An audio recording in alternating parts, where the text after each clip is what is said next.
C'est mon histoire, le rendez-vous iconique du magazine Elle. Les lectrices racontent leurs aventures les plus folles et les plus émouvantes. J'échange, mais j'embrasse pas. Vibrez maintenant avec le podcast C'est mon histoire. Pelotonné dans le peignoir de Martin, je colle mon front à la baie vitrée.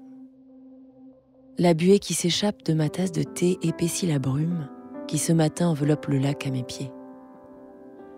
J'aime ce silence. J'aime ce calme. J'aime cette vue. Et là, soudain, je pouffe. Les souvenirs de ma nuit s'invitent entre le lac et moi, lézardant ce vernis bourgeois dont je polis ma vie depuis quelques années. Une vie qui, à son tour, vient joyeusement pulvériser mes rêveries. Le pot à couvert tombe dans l'évier. Les céréales submergent le sol. Ma fille déboule dans la cuisine. « Maman, elles sont où mes céréales ?» me demande Rosalie, 8 ans. Et moi, je me demande si je ne lui aurais pas refilé mes vieux gènes punk.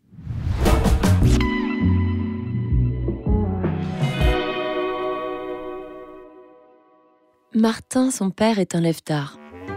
Ses petits déjeuners sont depuis toujours nos tête-à-tête et je les goûte. Pas longtemps ce matin parce que...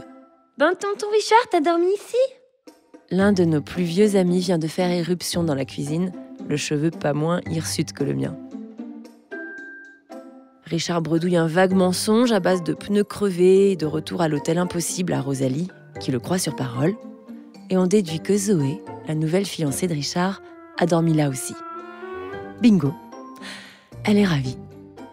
Moi aussi. Mais pas tout à fait pour les mêmes raisons.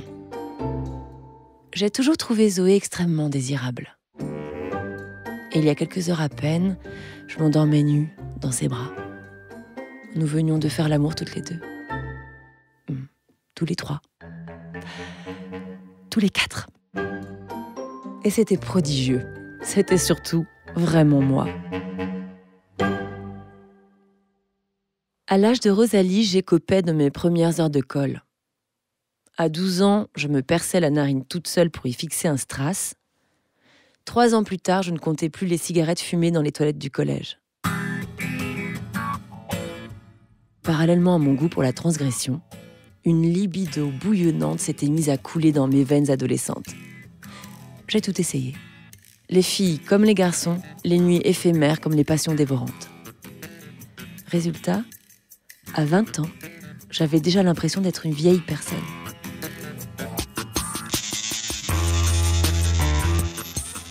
Partie sur la route des festivals comme tous les étés avec ma bande de potes, je suis tombée un soir sur Martin, accoudé au comptoir d'une buvette. Il a commandé un coca. Et j'ai éclaté de rire. Ici, on est plutôt bière, et moi la première. Martin a souri, mais ne s'est pas démonté. J'en ai longtemps bu, et puis plus. Il a ajouté. Mais tu sais quoi ?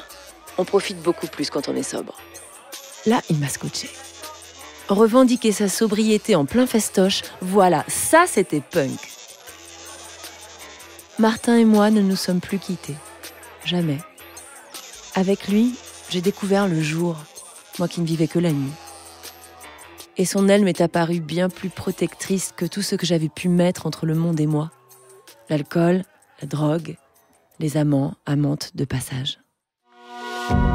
Pour écouter la suite de cette histoire, vous devez être abonné à Elle. Nous vous proposons une offre 100% numérique ou une offre avec votre magazine livré chez vous chaque semaine. Faites votre choix sur la page elle.fr/abonnement.